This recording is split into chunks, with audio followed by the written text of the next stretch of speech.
കുറച്ച് കുട്ടികളോട് കേറട്ടെ കേട്ടോ.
പ്രേയർ സ്റ്റാർട്ട് ചെയ്തോ.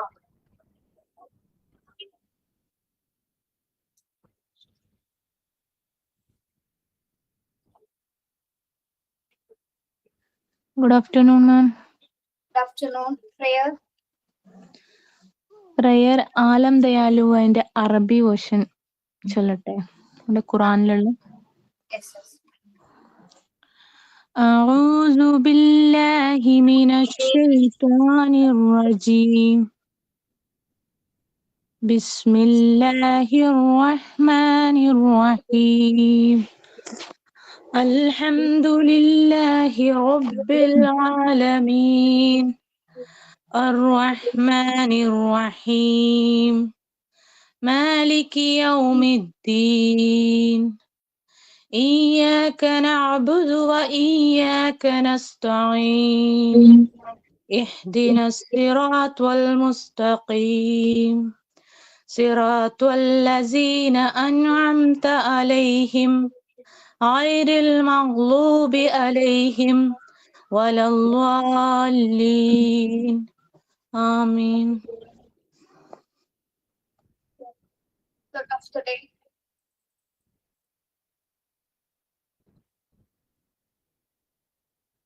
Thought of the day. ആരുമില്ല, ഞാൻ തന്നെ പറയാമേ. ഉണ്ടോടാ?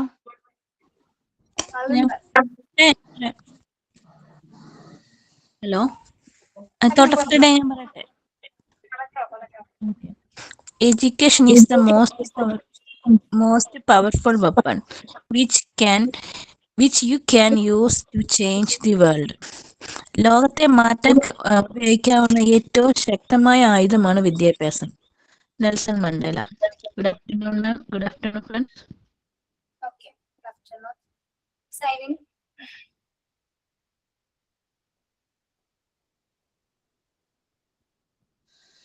Good afternoon. ഒരു motivational story. The small step. Ravi was a poor boy from a small village.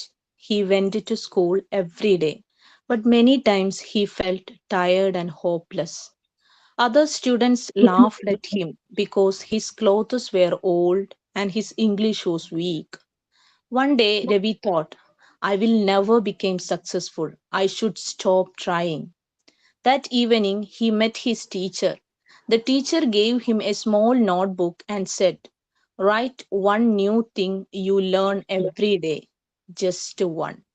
Ravi did not believe it would help, but he tried. Every day he wrote one new English word, one math problem, one good thought.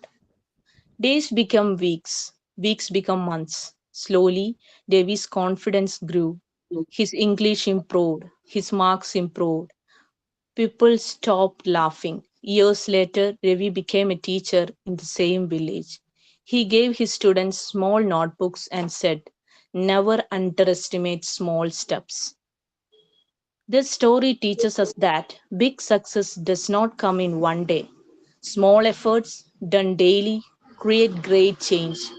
Belief and consistency are more important than talent. Ravi did not change his life suddenly, he changed it slowly and regularly. Small steps are powerful.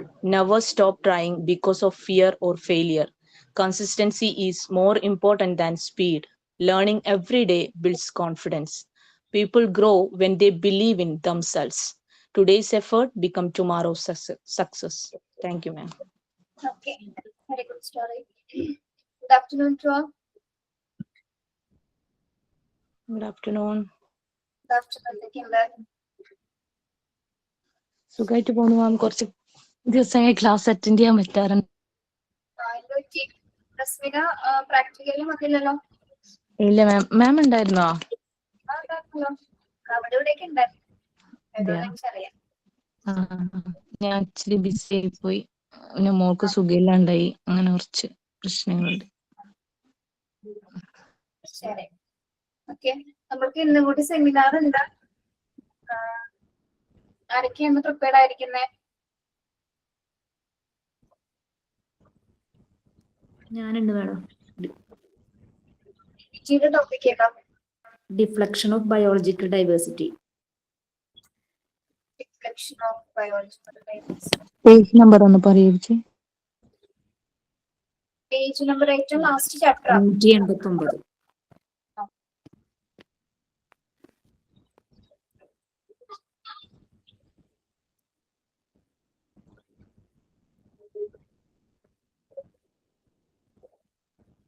Okay. Deflection of ground water ആരായിരുന്നു? അടുത്താണോ? ഷിൽജിയാ. നീ ഇത്രയും topics അല്ലേ ഉണ്ടാവുള്ളൂ? ബാക്കിയുള്ളതല്ലേ ലാസ്റ്റത്തേക്ക് എടുത്തു? Biological weapon, nuclear ആർംസിന്റെ അടുത്തല്ലേ? അതൊക്കെ കഴിഞ്ഞ ക്ലാസ്സിൽ എടുത്തു. കഴിഞ്ഞ ക്ലാസ്സിൽ രേവതിയാണ് എടുത്തത്. ഓക്കെ. എനർജി ക്രൈസിസ് എടുത്തു. Conquering of the outer space ആരായിരുന്നു ടോപ്പിക്? ജിനു. യെസ്, ഇപ്പൊ പ്രിപ്പയർഡ് ആയ ആളെ എടുക്കാം കേട്ടോ. Deflection of biological diversity.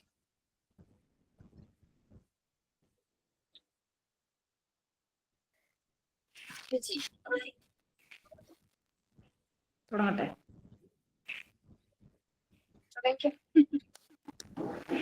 Good afternoon, friends and my dear friends. Today I am taking the seminar topic on deflection of biological diversity.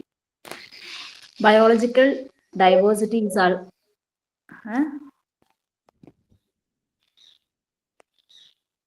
കേൾക്കണില്ലേ? കേൾക്കാം. Biological diversity is also known as biodiversity, which refers to the variety of life on the earth that include plants, animals, and micro organism and ecosystem. Biological diversity എന്ന് പറഞ്ഞു കഴിഞ്ഞാൽ അതിനെ നമ്മൾ biodiversity എന്ന് പറയുന്നു. ബയോഡൈവേഴ്സിറ്റിയിൽ എന്തെല്ലാം, അതായത് variety of life on the എർത്തിൽ കാണുന്ന വെറൈറ്റി ഓഫ് ലിവിങ് ഓർഗാനിസത്തിനെയാണ് അതിനകത്ത് ഇൻക്ലൂഡ് ചെയ്തിരിക്കുന്നത്. അതിൽ പ്ലാന്റ്സ്, അതായത് സസ്യങ്ങള്, ജന്തുക്കള്, മൈക്രോ ഓർഗാനിസം ആൻഡ് പരിസ്ഥിതി, ഇതെല്ലാം കൂടി ചേർന്നതാണ് ബയോളജിക്കൽ ഡൈവേഴ്സിറ്റി എന്ന് പറയുന്നത്. ഇനി എന്താണ് ഡിഫ്ലക്ഷൻ ഓഫ് ബയോളജിക്കൽ ഡൈവേഴ്സിറ്റി എന്ന് പറഞ്ഞാൽ, അതായത് ജൈവ വൈവിധ്യത്തിന്റെ കുറവ്, അതിനെയാണ് ഡിഫ്ലക്ഷൻ. അതായത് എന്ന് പറഞ്ഞു കഴിഞ്ഞാൽ ബയോഡൈവേഴ്സിറ്റിക്ക് കുറവ് സംഭവിക്കുന്നതിനെയാണ് എങ്ങനെയൊക്കെ, അതായത് മനുഷ്യന്റെ പ്രവർത്തികൾ മൂലമോ അതോ നാച്ചുറൽ ആയിട്ടോ ഉണ്ടാകുന്ന കുറവിനെയാണ്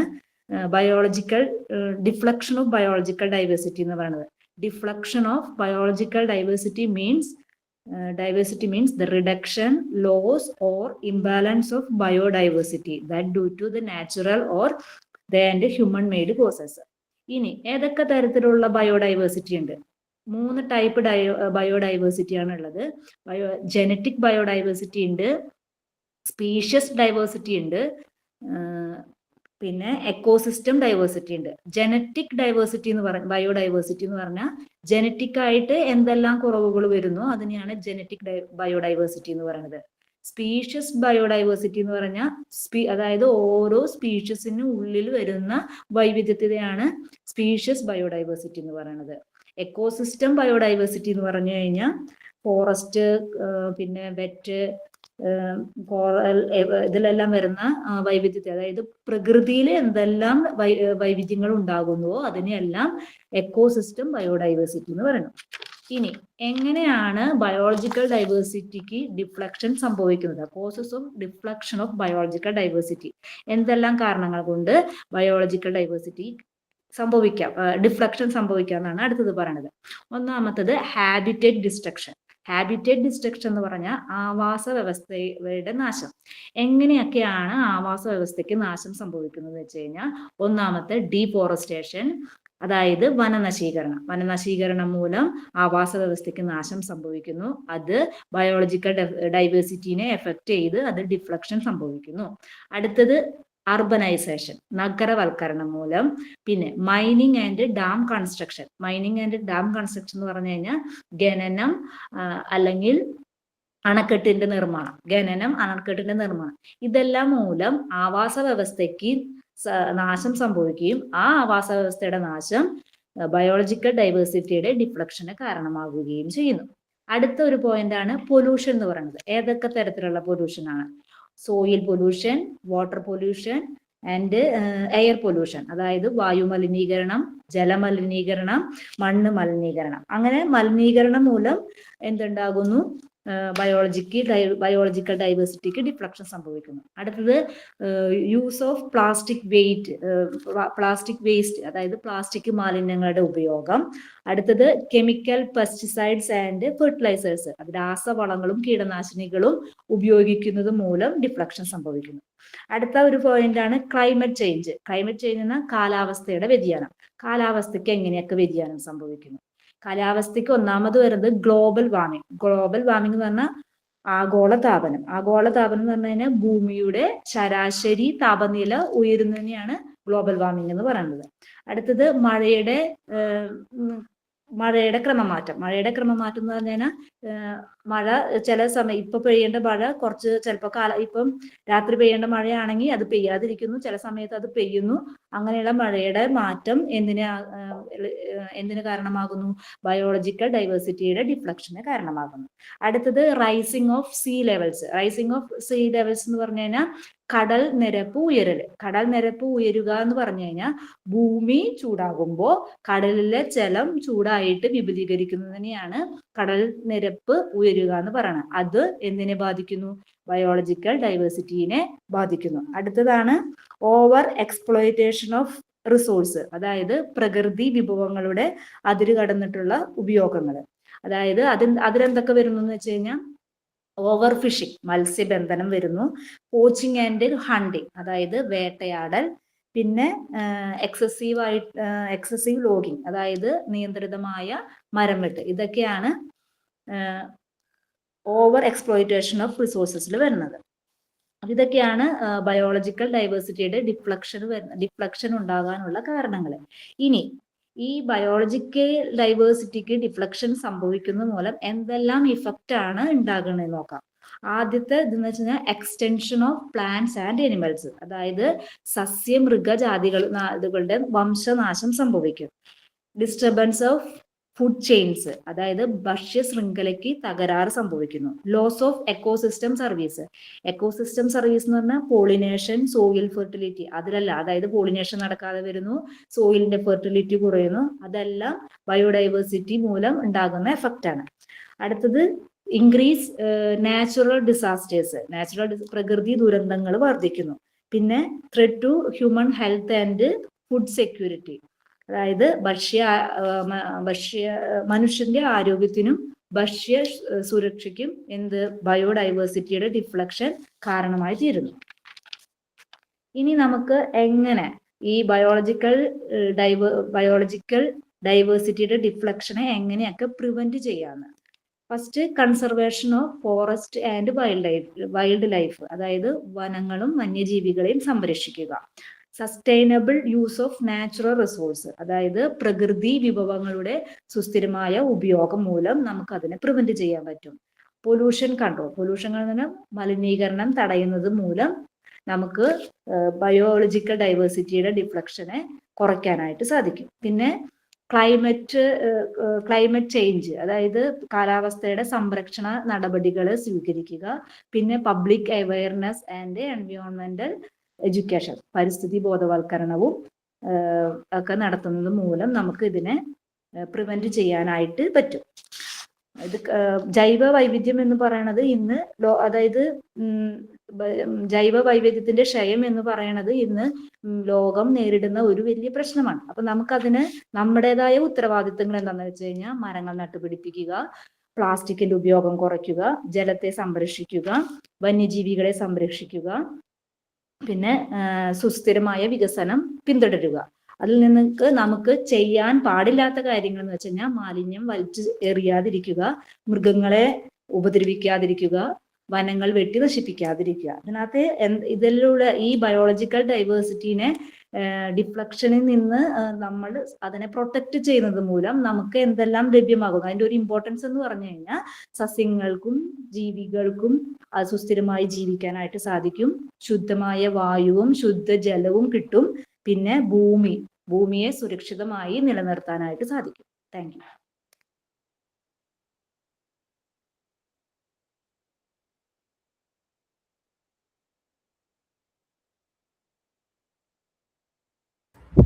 വെരി ഗുഡ്. കേൾക്കാമോ? ക്യാമറ ഓഫ് ചെയ്യില്ലേ? ക്യാമറ ഓഫ് ചെയ്യണോ? ഇനി ഇതിനു മുൻപ് എവിടെയെങ്കിലും ക്ലാസ് എടുത്തിട്ടുണ്ടോ? കേൾക്കുന്നില്ല, മ്യൂട്ടാണ്. കോളേജിൽ പഠിപ്പിച്ചിട്ടുണ്ട്. ഓക്കെ, നല്ല ടീച്ചിങ് സ്റ്റൈലാണ് കേട്ടോ. ഓക്കെ, ഭക്ഷണം കഴിക്കണ കുറവാണോ? അല്ല, ഇപ്പൊ അമ്മയ്ക്ക് വയ്യാണ്ട് കുറച്ചു ദിവസമായിട്ട് 1 മാസമായിട്ട് ആശുപത്രിയിലൊക്കെ ആയിരുന്നു. പിന്നെ 2 കുഞ്ഞു പിള്ളേരുണ്ട്, അപ്പൊ അവരൊക്കെ കൂടിയിട്ട്. നല്ല പ്രസന്റേഷൻ ആയിരുന്നു. ഇങ്ങനെ ഒരു യാതൊരു എക്സ്പ്രഷനും ഇല്ലാതെ ഇരുന്ന് ഒരാൾ ക്ലാസ് എടുക്കുക ഇങ്ങനെ. പക്ഷെ നല്ലോണം പ്രസന്റേഷൻ കേട്ടോ. ഞാൻ ഈ ആശുപത്രിയുടെ തിരക്കും ഇതൊക്കെ ആയിട്ട് കുറെ ദിവസമായിട്ട് ഇങ്ങനെ നടക്കായിരുന്നു. എന്ന് ഞാൻ എഴുതി വെച്ചിരുന്നു. അപ്പൊ ഞാൻ എന്നാ എടുക്കാൻ പറ്റുക ഇടയ്ക്ക് കയറും. പക്ഷെ അമ്മയ്ക്ക് തീരെ വയ്യാണ്ട് ആശുപത്രിയിലും ഇതൊക്കെ ആയതുകൊണ്ട് പിന്നെ എടുക്കാനായിട്ട് പറ്റിയില്ല.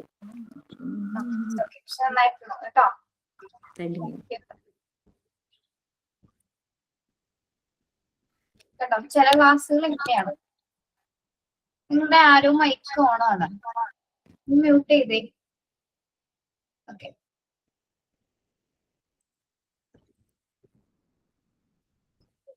പക്ഷെ എന്താ പറയാ, ഒരു കണ്ടന്റ് അവതരിപ്പിക്കുമ്പോ ഓരോരുത്തർക്കും ഓരോ സ്റ്റൈലിൽ അവതരിപ്പിക്കാം. അപ്പൊ അതിന് വേറൊരു ഉദാഹരണമാണ് വിജയ് ക്ലാസ് എടുത്തത്. ഓക്കെ, വേറൊരു ടൈപ്പ് ഓഫ് ടീച്ചിങ് സ്റ്റൈലാണ്. നമ്മൾ അത് നോക്കാൻ വേണ്ടി കൂടിയാണ് നിങ്ങളുടെ സെമിനാർ ഇങ്ങനെ ചെയ്യിപ്പിക്കുന്നത്. ക്ലാസ് എങ്ങനെ നിങ്ങൾ എടുക്കും എന്നുള്ളത് നോക്കാൻ വേണ്ടിയിട്ട്. ഓക്കെ, അപ്പൊ അപ്പൊ ഓരോ കണ്ടന്റ്സിനെ കുറിച്ച് വളരെ സ്പെസിഫിക് ആയിട്ടാണ് ആള് പറഞ്ഞത്. നല്ല രീതിയിൽ ആ ടോപ്പിക് ആള് പഠിച്ചിട്ടുണ്ട്. പഠിക്കാതെ നമുക്ക് അങ്ങനെ പ്രസന്റ് ചെയ്യാൻ പറ്റില്ല കേട്ടോ. വലുതെന്ന് മാം ഞാനൊന്ന് പറഞ്ഞോട്ടെ, വലുതെന്ന് പറഞ്ഞ് ചെറുതിലേക്ക് വന്ന് ലാസ്റ്റ് നമുക്കൊരു കൺക്ലൂഷൻ എത്തിയെന്ന് പറഞ്ഞാൽ each and every person deflection of biological diversity starting from each and every family and each and every person എന്നുള്ള കൺക്ലൂഷനിലേക്ക് എത്തി വിജി. So nice. ഓക്കെ, അപ്പൊ അതിന്റെ എല്ലാ വശങ്ങളിലും നോക്കിയിട്ടുണ്ടെന്ന് തോന്നുന്നു അല്ലെ? ആ ഭാഗങ്ങൾ കംപ്ലീറ്റ് എടുത്തിട്ടുണ്ട്. ചെറിയ ചെറിയ പോർഷൻസ് ആക്കി പറഞ്ഞിട്ടുണ്ട്. അങ്ങനെയല്ലേ ചെയ്തങ്ങനെ? അതെ മാഡം. അതിന് കാരണം അതിന്റെ കോസസുകളും അതെങ്ങനെ എഫക്ട് ചെയ്യണം, പിന്നെ അതിന്റെ ഇമ്പോർട്ടൻസ്, പിന്നെ അതെങ്ങനെ തടയാം. Very good.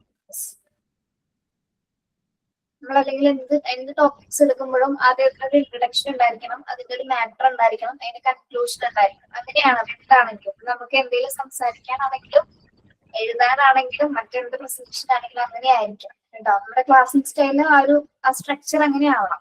ഒരു ഇൻട്രൊഡക്ഷൻ, ഒരു മാറ്റർ, അത് എന്താണോ നമ്മൾ പറയാൻ ഉദ്ദേശിക്കുന്നത്, അതിനാണ് നമ്മൾ ലാസ്റ്റ് കൺക്ലൂഡ് ചെയ്യണം. ഓക്കെ, അങ്ങനെയാണ് പ്രസന്റ് ചെയ്യേണ്ടത്. ഇപ്പൊ നമുക്ക് എന്തെങ്കിലും സംസാരിക്കാനാണെങ്കിൽ പോലും അല്ലെ, ഇപ്പൊ എഴുതുന്ന കാര്യങ്ങൾ, ഇപ്പൊ നമ്മള് എന്താ പറയാ, മലയാളത്തിൽ ഇപ്പൊ നമ്മൾ മലയാളം എടുക്കുകയാണെങ്കിൽ ആസ്വാദനക്കുറിപ്പ് എഴുതാന്നൊക്കെ പറയില്ലേ, അതേപോലെ തന്നെ നമ്മൾ എന്തെങ്കിലും ഒരു ടോപ്പിക്സിനെ കുറിച്ച് എഴുതുമ്പോൾ ആദ്യം അതിനെ കുറിച്ചൊരു ഇൻട്രൊഡക്ഷൻ എഴുതണം. പിന്നെയാണ് അതിന്റെ ഉള്ളിലേക്ക് ഇൻഡെപ്ത് ആയിട്ടുള്ള കാര്യങ്ങൾ അതിൽ വരേണ്ടത്. അതാണ് അതിന്റെ മാറ്റർ എന്ന് പറയുന്നത് അല്ലെ. പിന്നെ എന്താണ് അതിൽ നമുക്ക് എന്താണ് കാര്യങ്ങൾ മനസ്സിലായി എന്നുള്ള കാര്യങ്ങളാണ് ലാസ്റ്റ് കൺക്ലൂഷൻ ഭാഗത്ത് വരേണ്ടത്. ഓക്കെ, അപ്പൊ ആ ഒരു സ്ട്രക്ചറിൽ എഴുതാനായിട്ട് ശ്രദ്ധിക്കണം. നെക്സ്റ്റ് ആരാണ് ആ സെമിനാർ? മൊത്തം 16 പേരെടുത്തു കേട്ടോ സെമിനാർ. 16 പേര്.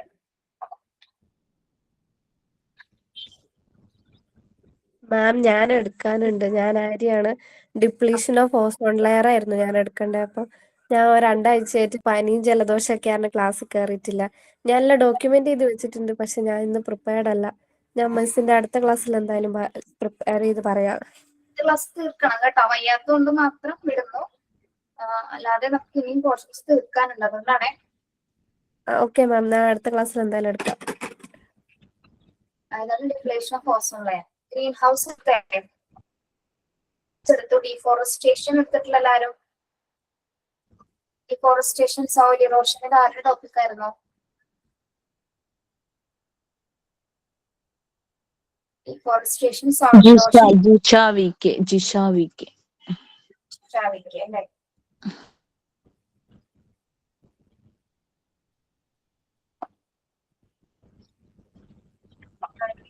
എക്സാം കഴിയുമ്പോ കുഞ്ഞ് എന്ത് പ്രശ്നം ഉണ്ടാക്കിയിട്ടുണ്ട്? അത് ശ്രീഷ്മയാണ് അല്ലേ? അതെ, ഷാഹിദ ഒരു റീസൺ പറഞ്ഞിട്ടുണ്ടായി, ഇന്ന് ഒരു ഇതിന് പോകുന്ന ടീച്ചിങ് പ്രാക്ടീസിന് വേണ്ടി പോകുന്നുള്ളത് ഗ്രൂപ്പിൽ ഇട്ടിട്ടുണ്ടായിരുന്നു. ശരി. ജനറ്റിക് വേരിയബിലിറ്റി ആരായിരുന്നു? ജനറ്റിക് വേരിയബിലിറ്റി ആണ് Shahida.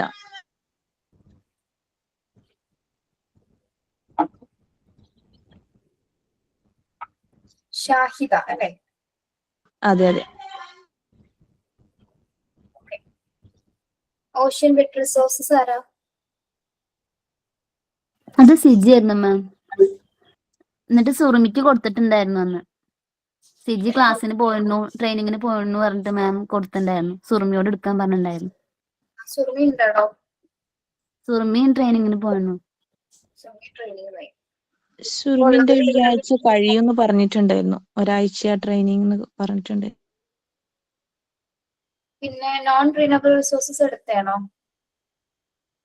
Deflation of non renewable resources.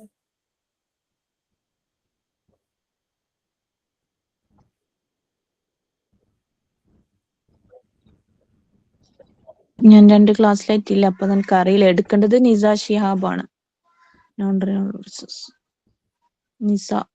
Ring of outer space last topic ആർക്കായിരുന്നു അറിയോ? Jinu. Conquering of the outer space Jinu. പിന്നെ നമുക്ക് എത്ര ഉണ്ട്? 1, 2, 3, 4 ടോപ്പിക്സ് എടുത്ത് തീർക്കാനുണ്ട്. 4 അല്ല 5 ഓസോൺ ലെയർ ഉൾപ്പെടെ. അപ്പൊ നിങ്ങള് ഇല്ലാത്തവരോടൊന്ന് പറയാം, അല്ലെങ്കിൽ ഉള്ളവരോട് അടുത്ത ക്ലാസ്സിൽ എന്തായാലും ഇത് തീർക്കണം കേട്ടോ, സെമിനാറാ. ഇനി 2 വലിയ ചാപ്റ്റേഴ്സ് എടുത്ത് തീർക്കണം. പിന്നെ പെട്ടെന്ന് ദിവസങ്ങളൊക്കെ പോകും. എനിക്ക് ഒരു പീരീഡ് ഉള്ളതുകൊണ്ടാണ് ഞാൻ പറയുന്നത് കേട്ടോ.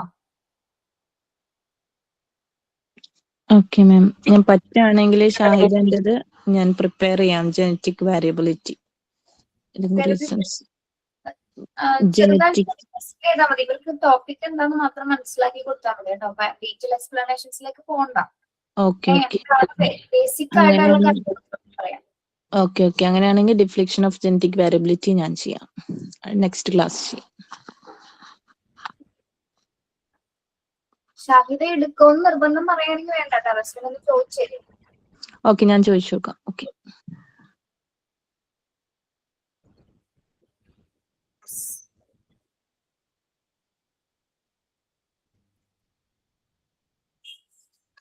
നമുക്ക് പാർട്ട് 3 ടെൻഡൻസി ഒന്ന് സ്റ്റാർട്ട് ചെയ്ത് നോക്കാം. എല്ലാവരും പാർട്ട് 3 എടുക്കാമോ? ചാപ്റ്റർ 9 ടെൻഡൻസീസ് ഓഫ് മാൻ.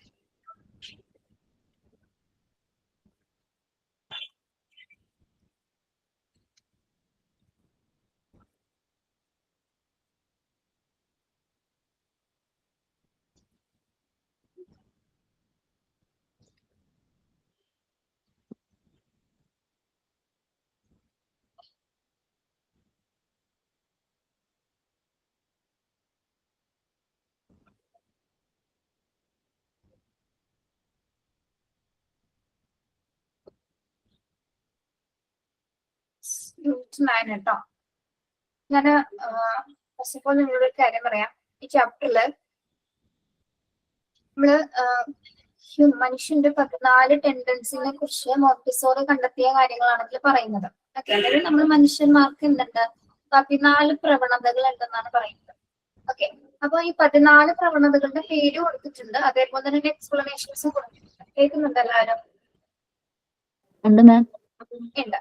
ഇത് ഈ എക്സ്പ്ലെയിൻ ചെയ്തിരിക്കുന്നത് കുറച്ച് നമ്മള് ഇങ്ങനെ കഴിക്കണമെങ്കിൽ ഇങ്ങനെ കഴിക്കാന്നൊക്കെ പറയില്ലേ, നമ്മള് വളഞ്ഞ വഴി എന്നൊക്കെ പറയാറില്ലേ? അതെ അതെ. ഇത് കുറച്ച് അങ്ങനെയാണ് ഇതിൽ എക്സ്പ്ലെയിൻ ചെയ്തിരിക്കുന്നത്. അപ്പൊ നിങ്ങൾക്ക് പെട്ടെന്നൊക്കെ ഇങ്ങനെ ചിലവർക്ക് കുഴപ്പമുണ്ടാവില്ല, പക്ഷെ എല്ലാവർക്കും മനസ്സിലാവുന്ന രീതിയിൽ നമുക്ക് ക്ലാസ് എടുക്കണ്ടേ. അപ്പൊ ഇതിൽ കൊടുത്തിരിക്കുന്നത് ഇപ്പോ നമ്മുടെ ടെൻഡൻസിന്റെ പേരുകളാണ് ഇവിടെ കൊടുത്തിരിക്കുന്നത്. അപ്പൊ ഓരോ ടെൻഡൻസിയും ഇതിൽ വിശദീകരിച്ചിരിക്കുന്നത് കുറച്ച് ഡിഫിക്കൽട്ട് ആയിട്ടുള്ള കുറച്ച്, അതായത് പെട്ടെന്ന് നമുക്ക് വായിക്കുമ്പോൾ അതിന്റെ ഒരു ചിലത് വായിക്കുമ്പോൾ നമുക്ക് പെട്ടെന്ന് ഒരു അർത്ഥം മനസ്സിലാവും, എനിക്ക് മനസ്സിലാവും. പക്ഷെ ഇതിൽ കുറച്ച് കോംപ്ലിക്കേഷൻ ഉണ്ട്. അപ്പൊ നമ്മളുടെ എല്ലാ സ്റ്റുഡൻസിനെയും കൂടി ഉൾപ്പെടുത്തിക്കൊണ്ടാണ് ഞാൻ പറയുന്നത്. അപ്പൊ ഓരോന്ന് ടീച്ചർ ഓരോ ടെൻഡൻസി എടുക്കും, ഞാനത് അതിന്റെ നിങ്ങൾക്ക് മനസ്സിലാവുന്ന രീതിയിലുള്ള എക്സ്പ്ലനേഷൻസ് തരും. അങ്ങനെ ഇത് എടുക്കുന്നത് എല്ലാ ക്ലാസ്സിലും ഇത് എടുക്കണമെന്ന് പറയുന്നതാണ് കേട്ടോ. കാരണം നമ്മുടെ ക്ലാസ്സിൽ പല കുട്ടികളും പലർക്കും പെട്ടെന്ന് എല്ലാവർക്കും മനസ്സിലാവുന്നില്ല. അപ്പൊ എല്ലാവർക്കും മനസ്സിലാകുന്ന രീതിയിൽ എടുക്കുള്ളൂ കേട്ടോ. സ്റ്റാർട്ട് ചെയ്ത് തുടങ്ങുമ്പോൾ മനസ്സിലാവേണ്ട ഉദ്ദേശിക്കുന്നതാണ് കേട്ടോ. ഓക്കെ, കാര്യം മനസ്സിലായോ പറഞ്ഞത്? മനസ്സിലായി.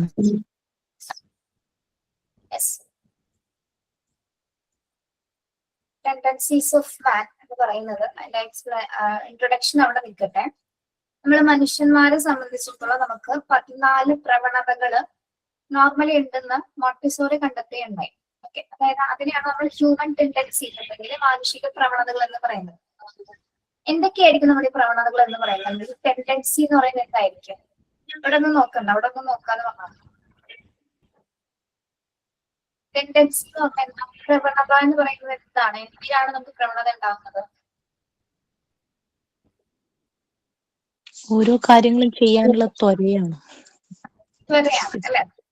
ഇത് നമ്മുടെ ബിഹേവിയർ റിലേറ്റഡ് ആയിട്ടുള്ള ഒരു കാര്യമാണോ? അതെ അതെ അതെ. യെസ്, ഓരോ ഇൻഡിവിജ്വൽ ഡിഫറൻസ് അനുസരിച്ചിട്ട് അത് വ്യത്യാസവും വരാറുണ്ട്. അല്ലെങ്കിൽ നമുക്ക് അതിൽ ഏറ്റവും എളുപ്പമായിട്ട് പറയുകയാണെങ്കിൽ ഞാൻ ജസ്റ്റ് ഒന്ന് പറഞ്ഞു പോകുന്നുള്ളൂ, ഇത് അടുത്ത ക്ലാസ്സിൽ നന്നായിട്ട് എടുക്കൂല കേട്ടോ. നമുക്കുള്ള പ്രവണതകളുടെ പേരുകൾ കൊടുത്തിട്ടുണ്ട്. Exploration, repetition, order, gregariousness, abstraction, curiosity, calculation, repetition, concentration, self control, perfection, creativity, independence and work. ഇതാണ് മനുഷ്യന്റെ 14 പ്രവണതകൾ എന്ന് പറയുന്നത്. അതിൽ ആദ്യത്തെ പ്രവണത നമുക്ക് നോക്കാം. എന്താണ് എക്സ്പ്ലോറേഷൻ? എക്സ്പ്ലോറേഷൻ എന്ന് പറഞ്ഞാൽ എന്താണ്? പരിവേഷണം. പര്യവേഷണം. കണ്ടുപിടിക്കാൻ വേണ്ടിയിട്ടുള്ള ഒരു ക്യൂരിയോസിറ്റി, എക്സ്പ്ലോർ ചെയ്ത് കണ്ടുപിടിക്കും. ക്യൂരിയോസിറ്റി അവിടെ കിടപ്പുണ്ട്. ക്യൂരിയോസിറ്റിയിലേക്ക് നമുക്ക് എത്താം, റിലേറ്റഡ് ആണ്, നോക്കാം. യെസ്, എക്സ്പ്ലോർ ചെയ്യാന്ന് പറയുന്നത് നമുക്ക് എന്തെല്ലാം കാര്യങ്ങൾ എക്സ്പ്ലോർ ചെയ്യാനുണ്ട്? നമുക്ക് സ്ഥലങ്ങൾ എക്സ്പ്ലോർ ചെയ്യാന്ന് അറിയില്ല, ഓരോ സ്ഥലങ്ങളിൽ പോയി അത് എക്സ്പ്ലോർ ചെയ്യാം. അതൊരു തരം എക്സ്പ്ലോറേഷൻ ആണ്. പിന്നെ വേറെ ഏതാണ്? ഫുഡ് എക്സ്പ്ലോർ ചെയ്യാം. എക്സ്പ്ലോർ ചെയ്യാനുണ്ട്. പല പല കൾച്ചർ, പല ആൾക്കാര്, അങ്ങനത്തുള്ള കാര്യങ്ങളെല്ലാം പോയി എക്സ്പ്ലോർ ചെയ്യുക. നമുക്ക് ഓരോന്ന് ചെറുതായിട്ട് ഇങ്ങനെ പറഞ്ഞു കേട്ടോ. എല്ലാവരും നമുക്ക് നമ്മളെ തന്നെ എക്സ്പ്ലോർ ചെയ്യാൻ പറ്റില്ല, നമുക്ക് നമ്മളെ തന്നെ എക്സ്പ്ലോർ. നമ്മുടെ സ്വഭാവത്തിന് നമുക്ക് എക്സ്പ്ലോർ ചെയ്യാൻ പറ്റാറുണ്ട് അല്ലെ? യെസ്, അതെങ്ങനെ പറ്റും? ഓരോ അവസരങ്ങൾ കിട്ടുമ്പോൾ പറ്റും. യെസ്, അവസരങ്ങൾ കിട്ടുന്നില്ല, ഓപ്പർച്യൂണിറ്റീസ് കിട്ടുമ്പോൾ നമ്മൾ എക്സ്പ്ലോർ ചെയ്യാറുണ്ട്. ഇപ്പൊ നിങ്ങൾ ആദ്യം പറഞ്ഞു ഫുഡിന്റെ കാര്യം പറഞ്ഞു അല്ലെ? ഫുഡ് പല ടേസ്റ്റ് പലർക്കും ഇഷ്ടമാണ്, പല വിധ ടേസ്റ്റുകൾ. ചിലർക്ക് എരിവും പുളിയായിരിക്കും കൂടുതൽ ഇഷ്ടം, ചിലവർക്ക് എന്താണ് മധുരങ്ങളോടായിരിക്കും അല്ലെ? നമ്മുടെ ടേസ്റ്റസ് വ്യത്യാസമാണ്. ഓക്കെ, ഇപ്പൊ എരിവും പുളി ഇഷ്ടപ്പെടുന്നവരെ സംബന്ധിച്ചിടത്തോളം അങ്ങനെയുള്ള ഡിഷസ് കഴിക്കാനാണ് അവരുടെ താല്പര്യപ്പെടുന്നത്. നമ്മുടെ യൂട്യൂബേഴ്സിനെ കണ്ടിട്ടില്ല നിങ്ങള്? യൂട്യൂബർമാരെ ഏറ്റവും നല്ല യെസ് അതേ ഉള്ളൂ അല്ലെ? അതൊന്നും ഇതിപ്പോ നമുക്ക് നടക്കാൻ പറ്റില്ല, അതേപോലൊരു അവസ്ഥയാണ്. ഓക്കെ, അവരിങ്ങനെ ഓരോ പ്രാവശ്യം ഓരോ ഒരു ഫുഡിന്റെ മാത്രം ബ്ലോഗേഴ്സ് ഉണ്ട് അല്ലെ? ബ്ലോഗ് ചെയ്യുന്നവരുണ്ട്. അപ്പൊ അവരുടെയൊക്കെ നിങ്ങൾ ഈ എക്സ്പ്ലോറേഷൻ എന്നൊരു കണ്ടന്റ് വെച്ച് നോക്കുകയാണെങ്കിൽ അവരിപ്പോ ഇന്ന ദിവസം ഒരു ഹോട്ടലിലാണ് നോക്കുന്നതെങ്കിൽ അവിടുത്തെ ഫുഡ് ടേസ്റ്റ് ചെയ്യും അല്ലെ? ടേസ്റ്റ് ചെയ്ത് എല്ലാ ഡിഷസും അവർ ടേസ്റ്റ് ചെയ്യും. പിന്നെ ആ ബ്ലോഗ് അവിടെ വെച്ച് തീരുന്നു. അതിനെ കുറിച്ചുള്ള എക്സ്പ്ലനേഷൻസ് ഒക്കെ അവർ പറയും. അവർ നല്ല രീതിയിൽ അത് ആസ്വദിച്ച് കഴിക്കുകയും ചെയ്യും അല്ലെ? അതിനുശേഷം അതുമായി ബന്ധപ്പെട്ട് നമ്മളോട് ടേസ്റ്റ് ചെയ്യാൻ വേണ്ടി നമുക്ക് ലൊക്കേഷൻ വരെ ഓൾറെഡി അതിൽ പിൻ ചെയ്ത് തരും അല്ലെ? എവിടെയാണ് എത്തിച്ചേരുന്നത്. നെക്സ്റ്റ് അടുത്ത ലൊക്കേഷനിലേക്ക് അവർ പോവാണ് അല്ലെ? എന്തിനു വേണ്ടി അടുത്ത ലൊക്കേഷനിലേക്ക് അവർ പോകുന്നത്? നെക്സ്റ്റ് സ്പോട്ടിൽ എക്സ്പ്ലോർ ചെയ്യാൻ വേണ്ടി അല്ലെ? എന്ത് ടേസ്റ്റ് ആണ് അല്ലെ? ടേസ്റ്റ് എക്സ്പ്ലോർ ആണ് അവർ നോക്കുന്നത്. യെസ്, അതൊരു ഹാബിറ്റ് ആണ് അല്ലെ? അവരുടെ ഒരു ടെൻഡൻസി ആണ്. അത് പിന്നെയും അതില് എന്തുണ്ടാവണം, അതിങ്ങനെ കണ്ടെത്തിക്കൊണ്ടിരിക്കുക, പുതിയ പുതിയ ടേസ്റ്റസിലേക്ക് പരിചയപ്പെട്ടുകൊണ്ടിരിക്കുകയാണ്. ഓക്കെ, അങ്ങനെ എന്താണ് പല ഷോപ്സ്, പല റെസ്റ്റോറൻറ്റ്സുകള്, ചെറിയ ചെറിയ തട്ടുകടകള്, അങ്ങനെ ഗ്രാമപ്രദേശങ്ങൾ. എനിക്ക് തോന്നുന്നത് ഏറ്റവും കൂടുതൽ ടേസ്റ്റ് ഉള്ളത് ഗ്രാമപ്രദേശങ്ങളിലെ ചെറിയ ചെറിയ കടകളിലാണ് അല്ലെ? ചെറിയ ഹോട്ടലില്, ചെറിയ ഉച്ചയൂണ് കിട്ടുന്ന ഹോട്ടലുകൾ ഉണ്ട് അല്ലെ? അങ്ങനെ ഒരു വ്ളോഗർ ഉണ്ട്, ഒരു സാരി ഒക്കെ എടുത്തെങ്കിൽ വ്ളോഗിന്റെ പേര് ഓർമ്മയില്ല. ചെറിയ ചെറിയ ഹോട്ടൽസിൽ പോകുന്ന. അതെ, ഞാൻ ഫോളോ ചെയ്യുന്ന ആളാണ്, എനിക്ക് പേരറിയില്ല. അതെ, പേര് ഇൻസ്റ്റാഗ്രാമിൽ നോക്കാറുണ്ട്, പക്ഷെ ഇൻസ്റ്റാഗ്രാം ഐഡി ആരുടെയും ഞാൻ നോക്കാറില്ല. വീഡിയോസ് കണ്ടോ ലൈക്ക് ചെയ്യും. പക്ഷെ അത് നല്ലൊരു ബ്ലോഗറാണ് അല്ലെ? ഒരു സ്ത്രീയാണ്, ടീച്ചറാണ് അവര്. അതെ, നല്ലൊരു എക്സ്പ്ലനേഷനും നല്ലൊരു ഭക്ഷണം കഴിക്കുന്ന കണ്ടാൽ നമുക്ക് കഴിക്കാൻ തോന്നും. അതുപോലെ കഴിക്കുന്നതല്ല. ഓക്കെ, അപ്പൊ അവരൊക്കെ എന്താ ചെയ്തുകൊണ്ടിരിക്കുന്നത്? അവരുടെ ഒരു ഹ്യൂമൻ ടെൻഡൻസി ആണ് എന്ത് എക്സ്പ്ലോർ ചെയ്യാവുന്നത്. പല വേർഷൻസ്, അപ്പൊ പല ഭാഗങ്ങളാണ്. ഇപ്പൊ അവരുടെ എന്ന് വെച്ചാൽ എന്താണ്, ഫുഡ് ടേസ്റ്റിനോടാണ് അല്ലെ? ഒരു ഭക്ഷണത്തിനോടാണ് അവർക്ക് ഏറ്റവും കൂടുതൽ താല്പര്യമുള്ളത്. അപ്പൊ അത് എക്സ്പ്ലോർ ചെയ്യാനാണ്. ഇനി നേരെ മറിച്ച് നമുക്ക് യാത്രകൾ ചെയ്യുന്ന ഇഷ്ടപ്പെടുന്ന ആൾക്കാരെ കണ്ടിട്ടില്ല? യൂട്യൂബേഴ്സിനെ തന്നെ നമുക്ക് ഇതിൽ എടുക്കാം. പല ഡെസ്റ്റിനേഷൻസ് എത്തിച്ചേരുന്നവർ. ഓക്കെ, ഇവര് ഓരോ ഡെസ്റ്റിനേഷൻ കഴിയുമ്പോൾ എന്തിനാണ് ഇങ്ങനെ മാറി പോയിക്കൊണ്ടിരിക്കുന്നത്? എക്സ്പ്ലോർ ചെയ്യാനുള്ള ഒരു ടെൻഡൻസി ഉള്ളത് കൊണ്ട് അല്ലെ? എക്സ്പ്ലോർ ചെയ്യാനായിട്ടുള്ള ഒരു ടെൻഡൻസി ഉള്ളത് കൊണ്ടാണ് ഓരോ ലൊക്കേഷൻ കഴിയുമ്പോൾ, അല്ലെങ്കിൽ എന്താ പറയാ, അവർക്ക് ചിലപ്പോ എന്താ പറയാ, അതിനുവേണ്ടി മാത്രമായിട്ട് അല്ലെ? ഇപ്പൊ യാത്രകൾ ചെയ്യാൻ വേണ്ടി മാത്രമായിട്ട് ജീവിക്കുന്ന കുറെ ആൾക്കാരുണ്ട്. ആ ഒരു ടെൻഡൻസി മാത്രമുള്ള ആൾക്കാരുണ്ട്. ഓക്കെ, യെസ്, അത് ഒരു തരം ഹ്യൂമൻ ബിഹേവിയർ റിലേറ്റഡ് ആണ് അല്ലെ? നമ്മളുടെ ഈ മാനുഷിക പ്രവണതകൾ എന്ന് പറയുന്നത് എന്താണ്, ഓരോ മനുഷ്യന് വ്യത്യസ്തമായിട്ട് ഉടലെടുക്കുന്നതാണ്. ചിലർക്ക് ടേസ്റ്റ് ആണെങ്കിൽ എന്താണ്, ചിലർക്ക് മറ്റെന്തെങ്കിലും ആയിരിക്കും. ഓക്കെ, അപ്പൊ നമ്മളിപ്പോ ടേസ്റ്റ് പറഞ്ഞു, അതേപോലെ എന്താ പറയാ, യാത്രകൾ പറഞ്ഞു. ഇനി എക്സ്പ്ലോർ ചെയ്യാൻ പറ്റുന്ന മറ്റെന്തൊക്കെ കാര്യങ്ങളാണുള്ളത്? സംഗീതം, മ്യൂസിക് അല്ലെ? മ്യൂസിക് ഇഷ്ടപ്പെടുന്നവര്, ഡാൻസ്, മ്യൂസിക്, നേച്ചറിനെ എക്സ്പ്ലോർ ചെയ്യാൻ നേച്ചർ എക്സ്പ്ലോർ ചെയ്യുന്നവരുണ്ട്. പിന്നെ എന്താ പറയാ, നമ്മുടെ ആർക്കിയോളജിക്കൽ ആയിട്ട് വരുന്ന സാധനങ്ങളില്ലേ, ചരിത്രപരമായിട്ടുള്ള വസ്തുതകള്, ചരിത്രം ഉറങ്ങുന്ന പ്ലേസസുകൾ കാണാൻ മാത്രം അത് മാത്രം ഇഷ്ടമുള്ളവര്, അതായത് എല്ലാ പ്ലേസസും അല്ല, ഹിസ്റ്റോറിക്കൽ ഇമ്പോർട്ടൻസ് ഉള്ള പ്ലേസസ് മാത്രം ഇഷ്ടപ്പെടുന്ന ആൾക്കാരാണ്. എന്തുകൊണ്ടാണ്? ചരിത്രത്തോടെ ഒരു കൗതുകമുള്ളത്, അല്ലെങ്കിൽ അവർക്ക് ചരിത്രത്തോടാണ് ഒരു ടെൻഡൻസി വർക്ക്ഔട്ട് ആവുന്നത്. ഓക്കെ, പുതിയതിനേക്കാൾ കൂടുതൽ പഴയ കാര്യങ്ങളിലുള്ള ഒരു ഫ്രഷ്നെസ്. പഴയ കാര്യങ്ങൾ ഒരിക്കലും ഫ്രഷ്നെസ് ഉണ്ടെന്ന് നിങ്ങൾക്ക് അറിയാമോ? പഴയ കാര്യങ്ങളിൽ ഫ്രഷ്നെസ് ഉണ്ടെന്ന് തീർച്ചയായിട്ടും ഉണ്ട്. പഴയ കാര്യങ്ങളിലാണ് ആ ഒരു പ്രീഷ്യസ് ആയിട്ടുള്ള എന്തൊക്കെയോ ഒളിഞ്ഞിരിക്കുന്നത്. ഓക്കെ, അപ്പൊ അങ്ങനെ അത് ഇഷ്ടപ്പെടുന്ന ആൾക്കാരുണ്ട്. അങ്ങനെ ഇപ്പൊ മനുഷ്യനെ എടുത്ത് നോക്കുകയാണെങ്കിൽ പല ഭാഗങ്ങളാണ്, ലിറ്ററേച്ചർ ആണെങ്കിലും എന്താണെങ്കിലും സാഹിത്യത്തിലും കലയിലെല്ലാം നമുക്ക് മനുഷ്യനെ സംബന്ധിച്ചിടത്തും പല പല രീതിയിലാണ് ഓരോ കാര്യങ്ങൾ എക്സ്പ്ലോർ ചെയ്യുന്നത്. ഓക്കെ, അപ്പൊ മനുഷ്യനിൽ ഏറ്റവും പ്രധാനപ്പെട്ട ഒരു ടെൻഡൻസിയാണ് മോണ്ടിസോറി കണ്ടെത്തിയിരിക്കുന്നത്, എക്സ്പ്ലോറേഷൻ എന്ന് പറയുന്നത്. ഇത് നമ്മുടെ കുട്ടികളുടെ കാര്യത്തിലേക്ക് വരികയാണെങ്കിലോ, എക്സ്പ്ലോറേഷൻ കുട്ടികളിലേക്ക് വരുമ്പോ കുട്ടികളിലുണ്ട് കൗതുകം എക്സ്പ്ലോർ ചെയ്യാനായിട്ട് അല്ലെ. അതായത് കുഞ്ഞ് അവരുടെ ഒരു എൻട്രേഷൻ നമുക്കറിയാം, കുഞ്ഞുങ്ങളുടെ ഓരോ സ്റ്റേജസ് നമ്മൾ പഠിച്ചവരാണ്. ഓരോ സ്റ്റേജ് ബൈ സ്റ്റേജ് കഴിയുന്നതിനനുസരിച്ച് കുഞ്ഞുങ്ങൾ ഓരോ തവണ എക്സ്പ്ലോർ ചെയ്തുകൊണ്ടിരിക്കുകയാണ് അല്ലെ. ഇതിപ്പോ കളിക്കുന്ന സാധനങ്ങളാണെങ്കിലും അക്കാദമിക് ഏരിയാസ് ആണെങ്കിലും എന്താണെങ്കിലും കുട്ടികൾ ഓരോ സ്റ്റേജ് ബൈ സ്റ്റേജ് കഴിയുന്നതിനനുസരിച്ചിട്ട് അവർക്ക് അത് കൂടുതൽ കണ്ടെത്താനായിട്ടുള്ള ഒരു പ്രവണതയാണ്. ആ ഒരു പ്രവണതയുടെ ഭാഗമായിട്ടാണ് കുട്ടികൾ പല കാര്യങ്ങളിലേക്ക് എത്തിച്ചേരുന്നത്. ഓക്കെ, അപ്പൊ എല്ലാ മനുഷ്യരിലും ഉറങ്ങിക്കിടക്കുന്ന, അല്ലെങ്കിൽ ഉറങ്ങിക്കിടക്കുന്നല്ല, നിലവിലുള്ള പ്രധാനപ്പെട്ട പ്രവണതയിൽ ഒന്നാണെന്ത്, എക്സ്പ്ലോറേഷൻ എന്ന് പറയുന്നത്. ഓക്കെ, മനസ്സിലായോ? ഏറ്റവും സിമ്പിൾ ആയിട്ട് പറഞ്ഞു കേട്ടോ. നമ്മൾ തുടങ്ങുമ്പോൾ കുറച്ചുകൂടി ഡീറ്റെയിൽ ആയിട്ട് പറയാം. ഇത് കാര്യം എന്താണെന്ന് മനസ്സിലാവാൻ വേണ്ടിയാ പറയുന്നത്. 2-3 ടെൻഡൻസി നമുക്ക് ഇന്ന് ജസ്റ്റ് ഒന്ന് പറഞ്ഞു മാത്രം പോകുന്നുള്ളൂ.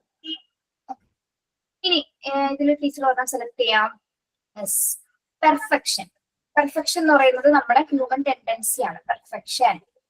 ഓക്കെ, എന്താണ് പെർഫെക്ഷൻ എന്ന് പറയുമ്പോൾ? പൂർണ്ണത എന്ന് പറയും അല്ലെ, നമ്മൾ മലയാളത്തിൽ അതിനെ പൂർണ്ണത എന്ന് പറയും. ചിലവർക്ക് എന്ത് കാര്യം ചെയ്യുമ്പോഴും പെർഫെക്റ്റ് ആയിട്ട് ചെയ്യണമെന്നുണ്ട്. ഇതിനു വേണ്ടിയാണ് അങ്ങനെ ചെയ്യുന്നവര്. സാറ്റിസ്ഫാക്ഷൻ ഇമ്പോർട്ടന്റ് ആണ്. അതേപോലെ തന്നെ എന്താണ്, എന്തിനുകൊണ്ടാണ് നമ്മൾ പെർഫെക്ഷൻ കാണിക്കുന്നത്? അതായത് ഒരു കാര്യം നമ്മൾ കംപ്ലീറ്റ് ആക്കുന്നത് വരെ, അതായത് എന്താ പറയാ, ശരിക്കും പറഞ്ഞാൽ അത് സത്യമായ ഒരു കാര്യമാണ്. നമ്മൾ എന്തെങ്കിലും കാര്യം ചെയ്യുന്നുണ്ടെങ്കിൽ അത് പൂർണ്ണമായിട്ട് ചെയ്യണം, അല്ലെങ്കിൽ അതിന് ചെയ്യാൻ നിൽക്കരുത് അല്ലെ. ഒരു കാര്യം പകുതിക്കിട്ട് പോകുന്നത് നല്ലൊരു ഹാബിറ്റ് ആയിട്ട് ചില കാര്യങ്ങൾ നമ്മളുടെ തീരുമാനമാണ് നമ്മളെ കൊണ്ട് ഒരു കാര്യങ്ങൾ ചെയ്യിപ്പിക്കുന്നത്. അപ്പൊ ചെയ്യാൻ തീരുമാനിച്ചിട്ടുണ്ടെങ്കിൽ എന്ത് ചെയ്യണം? അത് പൂർണ്ണമായിട്ട് തീർക്കാനായിട്ടുള്ള ഉത്തരവാദിത്വം നമ്മളെന്ന നമ്മുടെ പേഴ്സണാലിറ്റിക്ക് തന്നെയാണ് അല്ലെ. എന്ത് കാര്യം കേൾക്കുന്നവരും കാണുന്നവനും അത് പൂർണ്ണത ഉണ്ടെന്ന് തോന്നുന്നില്ല, അത് ഉണ്ടാവണം, എന്തായാലേ അതിനൊരു ഭംഗി ഉണ്ടാവുള്ളൂ. ഇനി പെർഫെക്ഷൻ വരണമെങ്കിൽ നമ്മൾ ഒരു പ്രാവശ്യം ചെയ്ത പെർഫെക്ഷൻ ഉണ്ടാവോ? ഒരു പ്രാവശ്യം ചെയ്താല ഇല്ല അല്ലെ. അതായത് ആ ഒരു കുട്ടികളെ സംബന്ധിച്ചെടുത്ത് നോക്കുകയാണെങ്കിൽ ഇപ്പൊ ഒരു കാര്യം ചെയ്യുമ്പോൾ അവരത് നിരന്തരമായിട്ട് നമ്മൾക്ക് എന്ത് ചെയ്യും? അതിങ്ങനെ പ്രാക്ടീസ് ചെയ്തുകൊണ്ടിരിക്കും അല്ലെ. അതായത് ഇപ്പൊ ഒരു പിക്ചർ വരയ്ക്കാന്ന് വെച്ചാൽ അതിന് കളർ ചെയ്യാനായിട്ട് കുഞ്ഞ് ആദ്യം വരയ്ക്കുന്ന സമയത്ത് എന്താണ്, കളർ ചെയ്യുമ്പോൾ ക്രയോൺസിലെ കളറുകൾ പുറത്തേക്ക് പോകും അല്ലെ. പിന്നീട് എന്താണ് ചെയ്ത് എന്താണ് ആ പിക്ചേഴ്സിനുള്ളിൽ തന്നെ എന്താണ് പിന്നീട് കളർ ചെയ്യാനായിട്ട്. അതായത് ആദ്യം അവന് പൂർണ്ണത ഉണ്ടായിരുന്നില്ല, പിന്നീട് എന്താണ് പിന്നെ പൂർണ്ണതയിലേക്ക് എത്തിച്ചേരുന്നത്. അത് എന്തിലൂടെയാണ്? അപ്പൊ ഇവിടെ വേറൊരു ടെൻഡൻസി ആയിട്ട് അത് കണക്റ്റഡ് ആണ്. പെർഫെക്ഷൻ എന്ന് പറയുന്നത് എന്തായിട്ടാണ്? റിപ്പീറ്റേഷൻ അല്ലെ. റിപ്പീറ്റ് ചെയ്താണ് കുഞ്ഞ് ആ പെർഫെക്ഷനിലേക്ക് എത്തിച്ചേർന്നത്. വേറൊരു ടെൻഡൻസി ഇവിടെ കണക്റ്റഡ് അല്ലേ, എക്സ്പ്ലോറേഷൻ. കുഞ്ഞിന് ആ പിക്ചർ നല്ല രീതിയിൽ വരയ്ക്കണം എന്നുള്ളൊരു ആ ടെൻഡൻസി അറിയാതെ തന്നെ രൂപപ്പെടും. അപ്പൊ ഈ എല്ലാ ടെൻഡൻസികളും അങ്ങോട്ടും ഇങ്ങോട്ടും റിലേറ്റഡ് ആണ്. ഇതൊന്നും ഈ 14 ടെൻഡൻസികളിലും പരസ്പരം പലതും ഇല്ലാതെ ഇത് ഒരെണ്ണം പൂർത്തീകരിക്കാൻ നമുക്ക് പറ്റില്ല കേട്ടോ. അപ്പൊ ആ ഒരു കാര്യം കൂടി നമ്മൾ ഇവിടെ മനസ്സിലാക്കേണ്ടതുണ്ട്. അപ്പൊ ഓരോ ടെൻഡൻസിയും അങ്ങോട്ടും ഇങ്ങോട്ടും ഇന്റർ റിലേറ്റഡ് ആണ്. വേറൊരു കാര്യം നോക്കുകയാണെങ്കിൽ എന്താണ് ക്യൂരിയോസിറ്റി. എന്താണ് ക്യൂരിയോസിറ്റി എന്ന് പറയുന്നത്? ആകാംക്ഷ, ജിജ്ഞാസ. അല്ലാതെ ക്യൂരിയോസിറ്റി എന്ന് പറഞ്ഞാൽ എന്തായിരിക്കും? എന്തെങ്കിലുമൊക്കെ ചെയ്യാനും അറിയാനും ഉണ്ടാവുന്ന ഒരു ടെൻഡൻസി അല്ലേ ക്യൂരിയോസിറ്റി അല്ലെ. അത് എന്താണ് ഇങ്ങനെയാണ് മാം പറയുന്നത്. ക്യൂരിയോസിറ്റി കൂടെയാണ് പല കണ്ടെത്തലിനും വന്നിട്ടുള്ളത്. അതെന്താകും അറിയാനുള്ള ക്യൂരിയോസിറ്റി. ഇപ്പോ നമ്മുടെ മുൻപിലുള്ള എല്ലാ ശാസ്ത്ര ലോകങ്ങളും ഈ ഒരു ക്യൂരിയോസിറ്റി അല്ലെങ്കിൽ എക്സ്പ്ലോറേഷന്റെ ഒക്കെ ഭാഗമായിട്ടാണ് ഉടലെടുത്തിരിക്കുന്നത് അല്ലെ. ഈ പറഞ്ഞ 14 ടെൻഡൻസി ഇതിന്റെ എല്ലാം ഭാഗമാണ്. അതിൽ ഏറ്റവും പ്രധാനപ്പെട്ടതാണ് ക്യൂരിയോസിറ്റി എന്ന് പറയുന്നത്. ഈ ക്യൂരിയോസിറ്റി മനുഷ്യരിൽ ഉണ്ടായത് കൊണ്ട് മാത്രമാണ് നമുക്ക് ഇന്നുള്ള എല്ലാ സൗകര്യങ്ങളും ഉണ്ടായിരുന്നത്. നിങ്ങൾ ആലോചിച്ച് നോക്കൂ, ശരിയല്ലേ? ചിന്തിച്ച സയന്റിസ്റ്റുകൾ പല കാര്യങ്ങളും അതെന്താണെന്ന് കണ്ടെത്താനായിട്ടുള്ള അവരുടെ ആ ഒരു ശ്രമങ്ങളിൽ പോയാണ് എന്താണ് പല കാര്യങ്ങളും ഇന്ന് നമ്മുടെ മുന്നിൽ പിന്നെ ഈ ഒരു ഓൺലൈൻ പ്ലാറ്റ്ഫോം വരെ അതിന്റെയൊക്കെ ഭാഗമാണ് അല്ലെ. ശരിയല്ലേ? അതെ അതെ. ഓക്കെ, അപ്പൊ ഏകദേശം ക്യൂരിയോസിറ്റി എന്താണെന്ന് കിട്ടിയല്ലോ. ദെൻ നെക്സ്റ്റ് വൺ,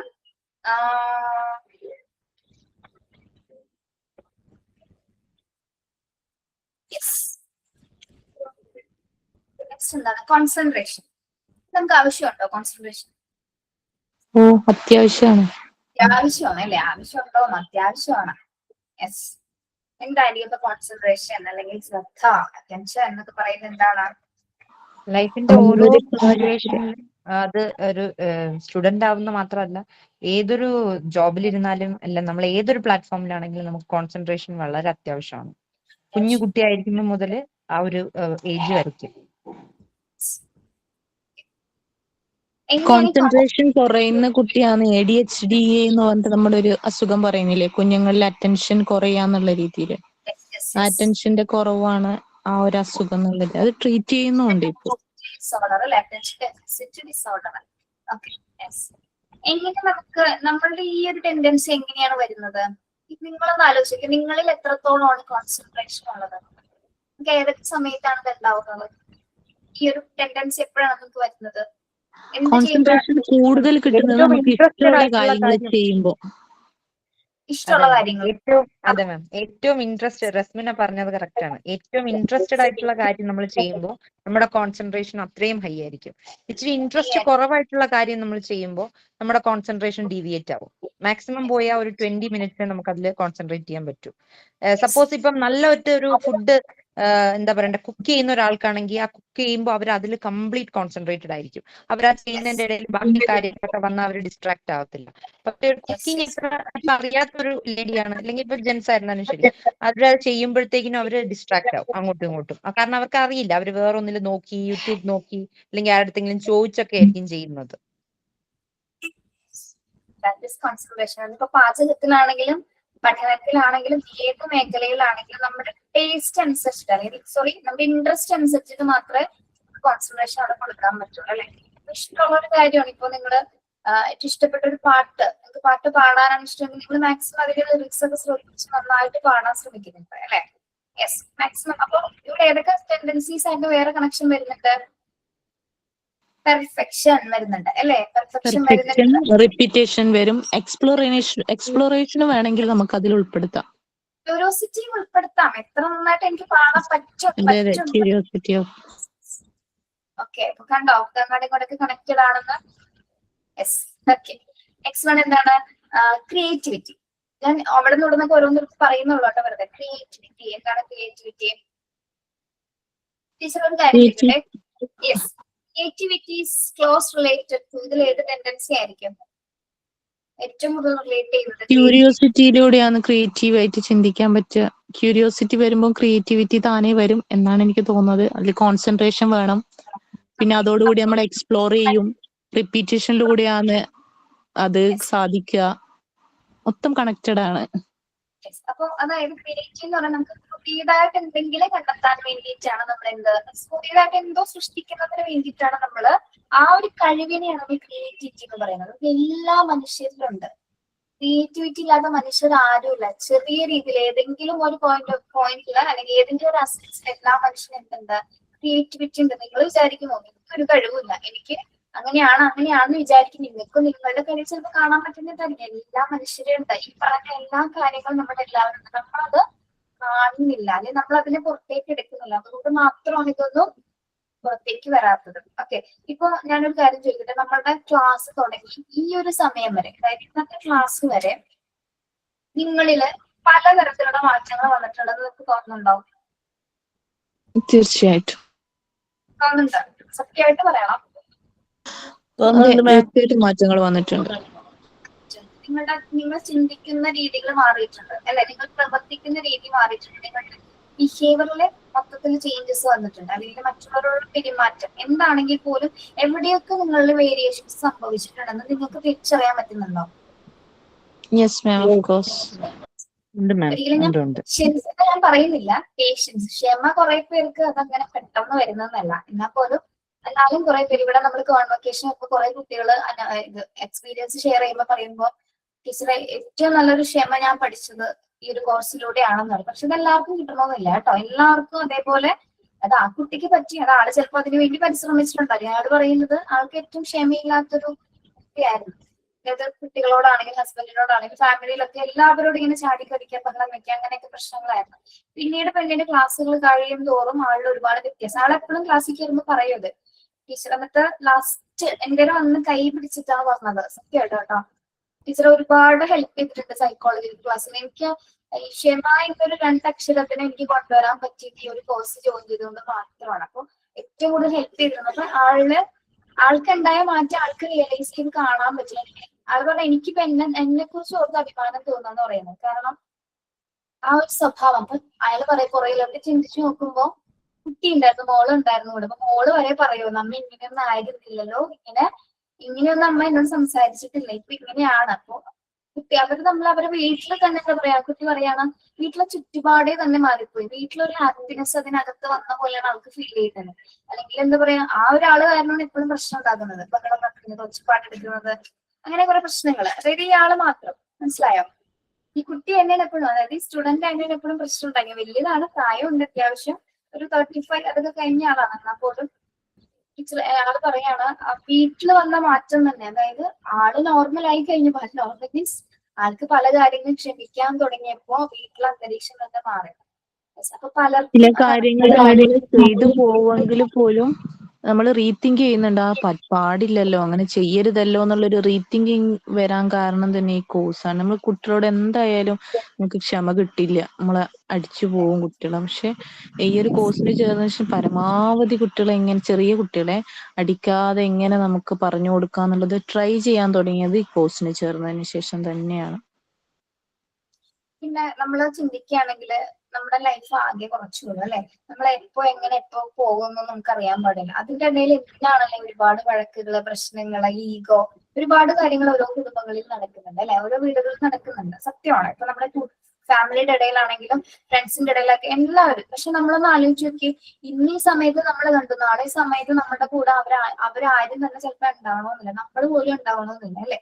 കുറച്ച് സമയമുള്ളൂ നമ്മുടെ ഭൂമിയിൽ. അപ്പൊ പക്ഷെ അങ്ങനെയൊക്കെ മനുഷ്യന്മാര് ചിന്തിക്കുകയാണെങ്കിൽ നമ്മളുടെ ഈ ലോകത്ത് എന്തോരം പ്രശ്നങ്ങൾ ഇല്ലാണ്ടായി പോകാനെ അല്ലെ. അങ്ങനെ ആരും ചിന്തിക്കുന്നില്ല. ഒരാളുടെ നഷ്ടം സംഭവിക്കുമ്പോൾ മാത്രമാണ് അയാൾ എത്രത്തോളം ഇമ്പോർട്ടന്റ് ആണെന്ന് വരെ തിരിച്ചറിയുന്നത്. നിങ്ങൾ ഈയിടെ ഒരു ബ്ലോഗറുടെ അല്ലെങ്കിൽ ഒരു സൈക്കോളജിസ്റ്റ് ആണെന്ന് എനിക്കറിയില്ല, ഒരു കൗൺസിലർ ആണെന്ന് തോന്നുന്നു, അദ്ദേഹം പറയാണ്, കണ്ടിട്ടുണ്ടാവില്ല നിങ്ങള്, ഞാൻ മരിച്ചു കഴിഞ്ഞാൽ എന്നെ ആർക്കും കാണാനായിട്ട് വരരുത്. അതെ, കൈയില്ലാത്ത കൈക്ക് പ്രശ്നമുള്ള ഒരു ആളല്ലേ? അതെ, കണ്ടിട്ടുണ്ട്. എന്താന്ന് അറിയില്ല കേട്ടോ. ഓക്കെ, അപ്പൊ അതിനെ പറ്റി ഒരു ഇന്റർവ്യൂ ഇന്നലെ ഞാനത് കണ്ടായിരുന്നു. അപ്പൊ അതിന് ഇന്റർവ്യൂ ചെയ്തപ്പോ ചോദിച്ചു, എനിക്ക് വേണ്ടി കർമ്മം പോലും ചെയ്യരുതെന്നാണ് അയാൾ പറഞ്ഞത്. അപ്പൊ എന്താണ് നിങ്ങൾ അങ്ങനെ പറയാൻ കാരണം എന്ന് ചോദിച്ചു. ഞാൻ മരിച്ച ആരും കാണാൻ വരരുതെന്ന് പറയാൻ. അപ്പൊ അയാൾ പറയാണ്, ഞാൻ മരിക്കുന്നതിന് ഒരാഴ്ച മുൻപ് ഞാൻ ഹോസ്പിറ്റലിലായി. ഓക്കെ, അയാൾ ഒരു ഉദാഹരണം പറയാൻ കേട്ടോ. മരിക്കുന്നതിന് ഒരാഴ്ച മുൻപ് ഞാൻ ഹോസ്പിറ്റലിലായിരുന്നു. ഹോസ്പിറ്റലിൽ വെച്ച് ഞാൻ പല ബന്ധുക്കളെയും വിളിച്ചു, ഫ്രണ്ട്സിനെ വിളിച്ചു. ഹോസ്പിറ്റലിൽ നിൽക്കാൻ ആരുമില്ല, ഒന്ന് നോക്കാൻ വേണ്ടിയിട്ട്. ഓക്കെ, എല്ലാവർക്കും ലീവ് എടുക്കാൻ പറ്റുന്നില്ല, ബുദ്ധിമുട്ട്, പ്രാരാബ്ദം, ഇതൊക്കെ പറഞ്ഞു. Okay, yes. ഒരാഴ്ച കഴിഞ്ഞ് ഒരു കോള് വരെയാണ്, ഞാൻ മരിച്ചു എന്ന് കേട്ടപ്പോ ഒരു ലീവ് എടുത്ത്, അല്ലെങ്കിൽ എവിടെയാണോ അബുദാബിന്ന് ടിക്കറ്റ് വരെ എടുത്തിട്ടുണ്ടാണ് നാട്ടിലെത്തി. മരിച്ചപ്പോ കാണിക്കാൻ പറ്റാത്ത, മരിക്കണേക്ക് മുൻപ് എന്നെ നോക്കാൻ പറ്റാത്തവര് മരണത്തിന് ശേഷം ഓടി എത്തുന്നതിൽ ഒരു ശരിയല്ലേ പറഞ്ഞത്? ഒരാഴ്ച മുമ്പ് ചിലപ്പോൾ അയാളൊന്ന് നോക്കാനോ മാനസികമായിട്ട് ഹെൽപ്പ് അത് ചെയ്യാനോ കഴിഞ്ഞ് 15 ദിവസം വെറുതെ വീട്ടിൽ വന്നിരിക്കാനും വീട്ടിലെ കാര്യങ്ങൾ ചെയ്യാനും പരിപാടികൾ നോക്കാനും ഒക്കെ ആളുണ്ടാവും. അതിനു മുന്നേ എന്തെങ്കിലും ഒരു പണത്തിന്റെ ആവശ്യത്തിന് വേണ്ടി വിളിച്ചായിരിക്കും, ആ പണം കിട്ടിയിട്ടുണ്ടാവില്ല. ചിലപ്പോ മരിച്ചു കഴിഞ്ഞതിന് ശേഷം തരുന്ന പണം ഇതിനു മുന്നേ തന്നിട്ടുണ്ടായിരുന്നെങ്കിൽ എന്റെ അമ്മ ഇപ്പൊ ജീവിച്ചിരിപ്പുണ്ടായനെ, അല്ലെ ആ മരുന്ന് വാങ്ങിച്ചപ്പോ എന്റെ അച്ഛൻ ഇപ്പൊ ജീവിച്ചിരിപ്പുണ്ടായനെ എന്ന് അവര് ചിന്തിക്കുന്നു. ശരിയല്ലേ പറഞ്ഞത് അല്ലെ? നമ്മുടെ ഫാമിലി, നിങ്ങളുടെ ഫാമിലി എടുത്ത് നോക്കുകയാണെങ്കിൽ നമുക്ക് നല്ല മനുഷ്യരെയും ചീത്ത മനുഷ്യരെയും നമുക്ക് അതിൽ തന്നെ തിരിച്ചറിയാൻ പറ്റും അല്ലെ. ഫാമിലി മെമ്പേഴ്സ് ആണെങ്കിലും ഫ്രണ്ട്സ് ആണെങ്കിലും നമ്മള് ശരിക്കും പറഞ്ഞാൽ നല്ല ആൾക്കാരെന്ന് പറഞ്ഞാൽ ഞാൻ വ്യക്തമായിട്ട് പറഞ്ഞുതരാം. നമ്മളെ ജഡ്ജ് ചെയ്യാത്ത ആൾക്കാരില്ലേ, നിങ്ങൾ ഓർത്ത് വെച്ചോ, നമ്മളെ ജഡ്ജ് ചെയ്യാതെ നമ്മളെ കൂടെ എത്തുന്നവരുണ്ട്. ഇത് നമ്മളെ പറ്റി പൊക്കി പറയുന്ന ആൾക്കാരല്ല, നമുക്ക് എപ്പോഴും അവിടെ ചെന്നാൽ നമുക്കൊരു സ്പേസ് ഉണ്ടാവും എന്ന് പറയുന്ന ആൾക്കാരെ നമ്മുടെ കൂടെ എപ്പോഴും ഉണ്ടാവുള്ളൂ. എപ്പോഴും ഉണ്ടാവും എന്ന് വെച്ചാൽ നമ്മൾ എല്ലാവരും ഇൻഡിവിജ്വൽ വ്യത്യാസമുള്ളവരാണ്. എന്നിരുന്നാൽ പോലും നമ്മൾ അവരെ ആശ്രയിക്കരുത്. പക്ഷെ നമ്മളുടെ ഇടയിലെങ്കിലും കുറച്ച് ആൾക്കാർ, കുറച്ച് സർക്കിൾ എങ്കിലും ഉണ്ടായിരിക്കണം. അതായത് നമ്മളിപ്പോ എന്തെങ്കിലും കാണുമ്പോ അങ്ങനെ ചെയ്താൽ മതി, എന്തെങ്കിലും ചെയ്താൽ മതി. ചിലവർ ഇങ്ങനെ മാത്രം നെഗറ്റീവ്സ് മാത്രം പറയും. അങ്ങനെയുള്ളവരെ മാക്സിമം കൂടെ കൂട്ടായിരിക്കണം. നമുക്ക് വേറൊരു കാര്യം ചെയ്തു വെക്കാൻ പറ്റും അങ്ങനെ ഒരാൾക്ക് കൂടെ. പക്ഷെ എന്താണ്, നിങ്ങൾക്ക് ഇഷ്ടമുള്ള കാര്യമാണോ നിങ്ങൾ ചെയ്തോളൂ എന്ന് പറയുന്നത്. പക്ഷെ എന്തെങ്കിലും ദോഷവശങ്ങൾ ഉണ്ടോന്ന് കൂടി ചിന്തിക്കാൻ പറയുന്ന കൂട്ടുകാരുണ്ട് അല്ലെ, ഫാമിലി ആണെങ്കിലും എല്ലാവർക്കും. അപ്പൊ അങ്ങനെയുള്ള ആൾക്കാരെ മാത്രം കൂടെ നിൽക്കുന്നതാണ് നമുക്ക് നല്ലത്. അല്ലെങ്കിൽ നമ്മളെ തന്നെ സ്നേഹിക്കുക. ആരില്ലെന്നാണെങ്കിൽ നമുക്ക് നമ്മളെ തന്നെ മതി. എല്ലാ സർവമായ സിനിമയിൽ പറയുന്നുണ്ട്, എനിക്ക് ഭയങ്കര ഇഷ്ടമാണ്, എന്നെ ഞാൻ നന്നായിട്ട് നോക്കുന്നുണ്ട്, അപ്പൊ എന്നെ നോക്കാൻ ഞാൻ മാത്രം മതി. ഓക്കെ, അതിൽ ഒരിക്കലും പറയുമ്പോൾ ശരിയാക്കി. പക്ഷെ ഏകാന്തത അനുഭവിക്കുന്നവർക്ക് അതിൻ്റെതായിട്ടുള്ള ബുദ്ധിമുട്ടുകൾ ഉണ്ടാവും അല്ലെ. ഒറ്റയ്ക്കിരിക്കുമ്പോഴും കൂട്ടത്തിലിരിക്കുമ്പോഴുള്ള മാനസികമായ വ്യതിയാനങ്ങൾ വ്യത്യസ്തമാണ് അല്ലെ. നോർമലി നമ്മള് കൂട്ടത്തിലിരിക്കുമ്പോൾ കുറച്ചുകൂടി നമുക്ക് ചുറ്റും ആരെങ്കിലൊക്കെ ഉണ്ട്. പക്ഷെ ഒറ്റയ്ക്ക് ഇരിക്കുമ്പോൾ നമ്മളുടെ മനസ്സിൽ പല പല ചിന്തകളും കാര്യങ്ങളൊക്കെ എത്തിച്ചേരാറുണ്ട്. ഓക്കെ, നമ്മളത് ഓരോരുത്തരുടെ ലൈഫിന് ഡിപ്പെൻഡ് ചെയ്തിരിക്കും, സാഹചര്യങ്ങളൊക്കെ കൂടി ഇരിക്കും. ഓക്കെ, അപ്പൊ എന്നിരുന്നാൽ പോലും നമ്മളെ ജഡ്ജ് ചെയ്യാത്തവർ ആരാണ്, അതിപ്പോ ഞങ്ങളോട് ടീച്ചറും പറയാറുണ്ട്, ജഡ്ജ് ചെയ്യാത്തവർ കൂടെ കിട്ടുന്നതാണ് നല്ലത്. അതാണ് നല്ലത്. അത് നിങ്ങളൊന്ന് ആലോചിച്ച് നോക്കിയാൽ ശരിയാണ്. അല്ലെങ്കിൽ നമ്മൾ എപ്പോഴും ഇങ്ങനെ എന്തെങ്കിലുമൊക്കെ പറഞ്ഞുകൊണ്ടിരിക്കുന്ന ആൾക്കാരുടെ കൂടെ നമുക്ക് ഇരിക്കുമ്പോഴും ഭയങ്കര ബുദ്ധിമുട്ടാണ്. പിന്നെ ആരെയും ആശ്രയിക്കാതിരിക്കേണ്ടത് നമ്മുടെ ഉത്തരവാദിത്വമാണ് കേട്ടോ. നമ്മൾ ആരെയും ഡിപ്പെൻഡ് ആയി പോകരുത്. കാരണം നാളെ ഒരു ദിവസം അവരില്ലെന്ന് അറിഞ്ഞാല് നമുക്ക് പിന്നെ നമ്മളൊന്നും ഇല്ലാണ്ടായി പോകും. അങ്ങനെ വരരുത്. നാളെ നമ്മളും ഉണ്ടാവില്ല, ചിലപ്പോൾ അവരും ഉണ്ടാവില്ല എന്നുള്ള ചിന്തയിൽ പോവാണെങ്കിൽ ആരോടും ദേഷ്യവും തോന്നില്ല, ആരോടും പരിഭവം ഉണ്ടാവില്ല, ആരോടും ഇഷ്ടം ഉണ്ടാവില്ല. ഓക്കെ, അങ്ങനെയൊക്കെ എല്ലാവരും ചിന്തിക്കുകയാണെങ്കിൽ നമ്മുടെ ലോകത്ത് ഒരുപാട് മാറ്റങ്ങൾ വരാൻ പറ്റും. പക്ഷെ ആരും അങ്ങനെയൊന്നും ചിന്തിക്കുന്നില്ല. എല്ലാവരും എന്തിനൊക്കെയോ വേണ്ടി ഒരു ഓട്ടമാണ് അല്ലെ. പൈസ ഉണ്ടാക്കി എവ്രി ഹ്യൂമൻ ബീങ് ഡിഫറെന്റ് ആണ്. എല്ലാ മനുഷ്യന്മാരും ഡിഫറെന്റ് ആണ്. ഇപ്പൊ നമുക്ക് ചുറ്റുമുള്ള each and every person different.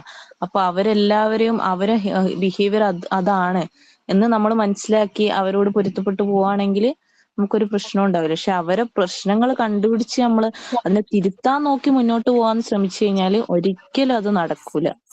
നടക്കാത്ത കാര്യം. പക്ഷെ എന്താ, നമുക്ക് മറ്റൊരാളെ തിരുത്താൻ പറ്റില്ല, നമുക്ക് നമ്മളെ തിരുത്താൻ പറ്റുള്ളൂ കേട്ടോ. അതെ അതെ, നമ്മളത് അണ്ടർസ്റ്റാൻഡ് ചെയ്ത് മുന്നോട്ട് പോവാന്നല്ലാതെ ആ ബിഹേവിയർ തിരുത്തിയിട്ട് നമുക്ക് മുന്നോട്ട് പോവാൻ നമ്മൾ ചിന്തിച്ചു കഴിഞ്ഞാൽ നമുക്ക് പിന്നെയും പ്രശ്നങ്ങളും വിഷമങ്ങളും ഉണ്ടാകാന്നല്ലാതെ വേറൊന്നും അതിൽ നിന്ന് നമുക്ക് കിട്ടാൻ പോകുന്നില്ല. അപ്പൊ അവരങ്ങനെ മനസ്സിലാക്കുക എന്നുള്ള രീതിയിൽ പോയി കഴിഞ്ഞാൽ എല്ലാവരുടെയും ഹാപ്പി ആയിട്ട് നിൽക്കാൻ ഞാൻ പറ്റും. പറയുന്നതാണ്, നമ്മള് ഈ മരണം എന്നുള്ളൊരു സത്യമുള്ള ഒരു കാര്യമാണ്. ആ ഒരു കാര്യം മാത്രം ആലോചിച്ചാൽ മതി എല്ലാ വഴക്കും പ്രശ്നങ്ങളും തീരാനായിട്ട് അല്ലെ. അപ്പൊ അങ്ങനെ, അതായത് നമ്മൾ നാളെ ഇല്ല, നമുക്കറിയില്ലല്ലോ അടുത്ത സെക്കൻഡിൽ നമ്മുടെ ജീവനോട് ഉണ്ടാവുന്നത് നമുക്കറിയില്ല. എപ്പോഴാണ് എന്താണ് ഈശ്വരൻ ആ ഒരു പോസിറ്റീവ് എനർജി ചിലപ്പോൾ നമ്മളിൽ നിന്ന് പോകുന്നത് എപ്പോഴാണ് നമുക്ക് അറിയാൻ പറ്റില്ല അല്ലെ. യെസ്, അപ്പോ അങ്ങനെ ഒരു സാഹചര്യം ഉണ്ടാവും. അതുപോലെ തന്നെ ഒരു കാര്യമുള്ളതെന്ന് പറഞ്ഞാൽ നമ്മൾ ഇതിൽ പഠിച്ചിട്ടുണ്ട്, നമ്മുടെ ഇതിൽ മാം ഓൾറെഡി പറഞ്ഞിട്ടുണ്ട് മെച്യൂരിറ്റി എന്ന് പറഞ്ഞാൽ എന്താണെന്നുള്ളത്. അപ്പൊ അതിന്റെ വേറൊരു കൺസെപ്റ്റ് ആണ് നമ്മൾ എന്നാണ് മെച്യൂർ ആവുന്നത്, മെന്റലി നമ്മൾ എന്നാണ് മെച്യൂർ ആവുന്നത്. ടീനേജിലാവുമോ എന്ന് ചോദിച്ചാൽ ഇല്ല. അപ്പൊ ഒരു അഡൽട്ട്ഹുഡ് എത്തുമ്പോൾ നമ്മൾ എന്നാണ് ഒരു മെച്യൂരിറ്റി നമ്മൾ അഡൽട്ട്ഹുഡിൽ എപ്പോഴാണ് അറ്റൈൻ ചെയ്യുന്നതെന്ന് പറഞ്ഞാൽ ഒരാളിൽ നിന്നും അതിപ്പം നമ്മുടെ പാരന്റ്സ് ആവട്ടെ ആരിൽ നിന്നും ഒന്നും എക്സ്പെക്ട് ചെയ്യാതിരിക്കുക. അവരെങ്ങനെയാണോ അങ്ങനെ തന്നെ നമ്മൾ ആരിൽ നിന്നും ഒന്നും എക്സ്പെക്ട് ചെയ്യാതിരിക്കുന്ന ഏതൊരു ഏജ് എത്തിയിട്ടുണ്ടോ ആ ഒരു ഏജിലാണ് നമുക്ക് മെച്യൂരിറ്റി അറ്റൈൻ ചെയ്തു എന്ന് പറയാൻ പറ്റും. ആക്ച്വലി അത് എത്ര വയസ്സുണ്ടെന്ന് നമുക്ക് പറയാൻ പറ്റില്ല. ചിലപ്പോൾ അത് നമുക്ക് 18 ഇയേഴ്സിലെ ആ മെച്യൂരിറ്റി അറ്റൈൻ ചെയ്യാൻ പറ്റും. ഞാൻ ചെയ്യാം. പക്ഷെ ഞാൻ പറയട്ടെ, ശരിയാണോ നിങ്ങൾ ആലോചിച്ചല്ലോ.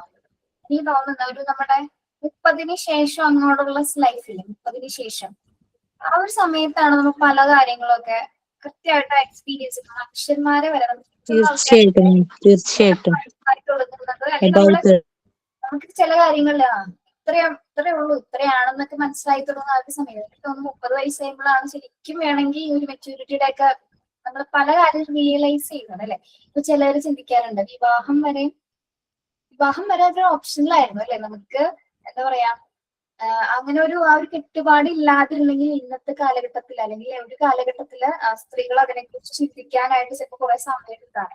പക്ഷെ നമ്മൾ കണ്ടിട്ടില്ല, ചിലർ 18 വയസ്സ് 16 17 വയസ്സ് വരെ വിവാഹം കഴിച്ച് പോയിട്ട് ഇവരെല്ലാ സ്വപ്നങ്ങളൊക്കെ അവസാനിച്ച ഒരു കാലഘട്ടം. പക്ഷെ അവർ തന്നെ കുട്ടികളെ ദുരിതം വലുതായി 18 വയസ്സായ സമയത്ത് ആ സമയത്താണ് അവരുടെ ബാക്കിയുള്ള ജീവിതത്തിലേക്ക് തിരിഞ്ഞു നോക്കുന്നത്. അപ്പോഴാണ് ചിന്തിക്കാനായിട്ടുള്ള ഒരു കെൽപ്പ് ഉണ്ടായത്. മാനസികമായിട്ട് മെച്യൂരിറ്റി ലഭിച്ചിരിക്കുന്നപ്പോഴാണ് ഒരു 30ക്ക് മുകളിലായിട്ട് അല്ലെങ്കിൽ 30-22 സമയത്താണ്. ഓക്കെ, അപ്പോ വെരി ഗുഡ്. രേവതി പറഞ്ഞ കറക്റ്റ് ആണ്. മെച്യൂരിറ്റി എത്തുമ്പോഴാണ് പല കാര്യങ്ങളും റിയലൈസ് ചെയ്യുന്നത് അല്ലെ. അത് എല്ലാവർക്കും ഒരേ പീരീഡിൽ തന്നെ ആണോന്നില്ല കേട്ടോ. എന്നാൽ പോലും ഭൂരിഭാഗം ആൾക്കാർക്ക് ഒരു 30 കഴിയുന്ന സമയത്താണ്. 30-ന് ശേഷം അങ്ങോട്ടുള്ള ലൈഫ് 20 to 29 വരെ ഞാൻ വിചാരിക്കുന്ന ഒരു ഫാന്റസി പോലെയാണ്. നമുക്ക് എങ്ങോട്ടും പോവാം. ചിലപ്പോൾ മെച്യൂരിറ്റി ഉള്ളതുപോലെ സംസാരിക്കാം, ചിലപ്പോൾ മെച്യൂരിറ്റി ഇല്ലാതെ പോലെ ബിഹേവ് ചെയ്യാം. പക്ഷെ ഒരു കറക്റ്റ് നമ്മളൊരു പൊസിഷനിൽ ഒരു മെച്യൂരിറ്റി അറ്റൈൻ ചെയ്ത് 30 എബോവ് 30 തന്നെയാണെന്ന് എന്റെ ഒരു അഭിപ്രായം. എല്ലാവർക്കും അതുപോലെ ആവണമെന്നില്ല. എബോവ് 30 ആയാലും ചൈൽഡിഷ് ബിഹേവിയർ ഉള്ള ആൾക്കാരുണ്ടാവാം. നമ്മുടെ മരണം വരെ ഉണ്ടായിരിക്കും. ഓക്കെ, എന്നാൽ പോലും നമുക്ക് കുറെ ആൾക്കാരെയൊക്കെ തിരിച്ചറിയുന്നത്, നമ്മുടെ ജീവിത സാഹചര്യങ്ങളൊക്കെ മനസ്സിലാക്കി തുടങ്ങുന്നതൊക്കെ നമ്മൾ ശരിക്കും ഒരു 30-ന് ശേഷമാണ്. എന്റെ ലൈഫ് കൊണ്ട് ഞാൻ പഠിച്ച കാര്യങ്ങളാണ് കേട്ടോ.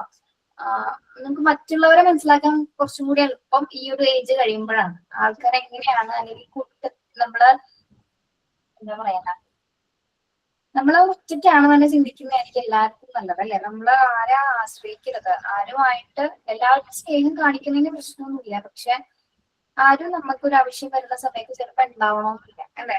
അങ്ങനത്തെ സമയത്ത് നമ്മൾ ഒറ്റപ്പെടുന്ന ഒരു സമയമുണ്ട്. അങ്ങനത്തെ ഒരു സാഹചര്യങ്ങൾ വരാതിരിക്കട്ടെ. അതിനാണ് ഞാൻ പറഞ്ഞത്, നമ്മളെ ജഡ്ജ് ചെയ്യാത്ത ആൾക്കാർ നമ്മുടെ കൂട്ടുകയാണെങ്കിൽ അവര് ചിലപ്പോൾ ഉണ്ടാവണമെന്നൊന്നും നമ്മൾ പ്രതീക്ഷിക്കണ്ട. എക്സ്പെക്ടേഷൻ വേണ്ട. എക്സ്പെക്ട് ചെയ്യുമ്പോഴാണ് ഒന്നും കിട്ടാത്തത് അല്ലെ.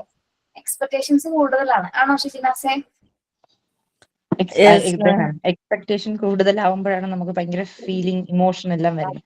എക്സ്പെക്ട് ഒന്നും ചെയ്യാതിരിക്കുമ്പോ എന്തെങ്കിലും അവരുടെ നിന്ന് കിട്ടിയാൽ തന്നെ നമ്മൾ വളരെ ഹാപ്പി ആവും. നമ്മള് വിചാരിക്കും അവർ ഇങ്ങനെ തന്നെ പെരുമാറണമെന്ന് വിചാരിച്ചാൽ അവരിങ്ങനെ തന്നെ പെരുമാറുമോ? അവർക്ക് അവരുടേതായ ബിഹേവിയർ അല്ലേ, നമ്മൾ വിചാരിച്ചിട്ട് കാര്യമില്ല.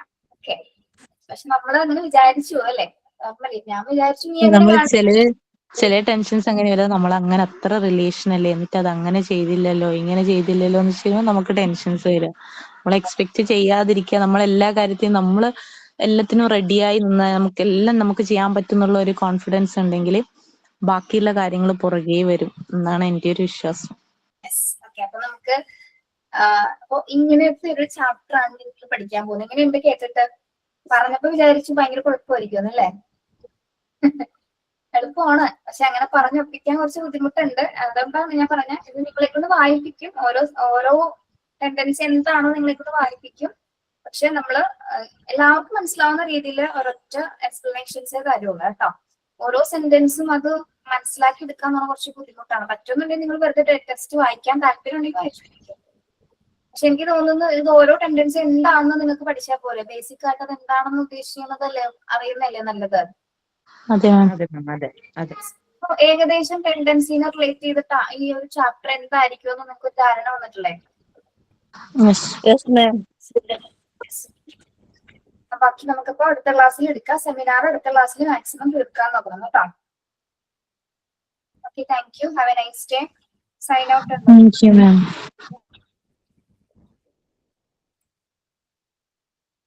നമുക്കിന്നേ ഇവിടെ ഉത്സവമാണ്. നമ്മുടെ പാലിയം അമ്പലത്തിൽ, മാസ്റ്ററുടെ തൊട്ട് മുന്നിൽ തന്നെ അമ്പലം. പാലിയം കൊട്ടാരം കേട്ടിട്ടില്ലേ നിങ്ങള്? Paliyath Achan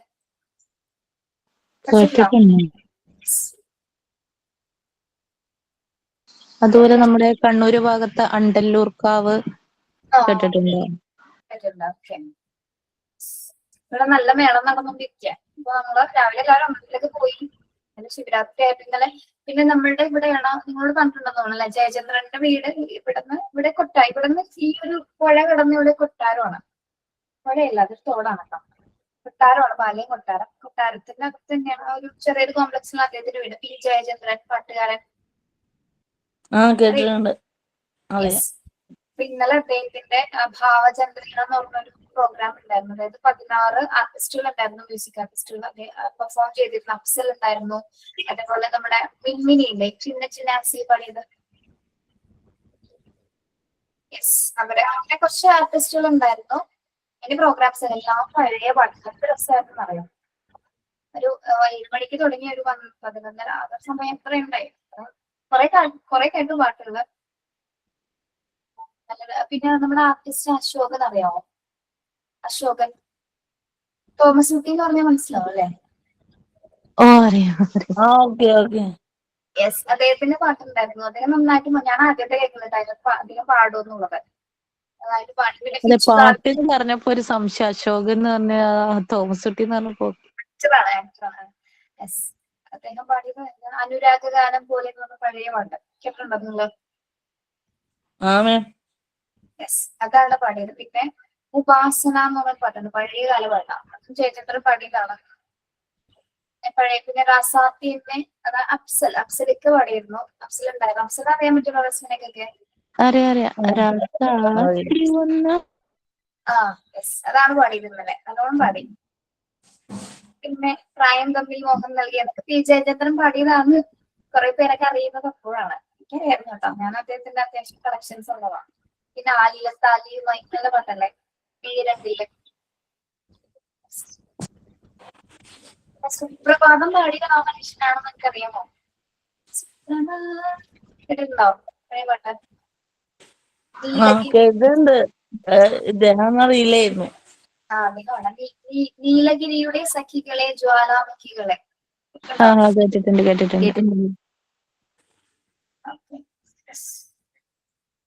thank you. Have a nice day. Thank you ma'am. Thank you ma'am. Thank you.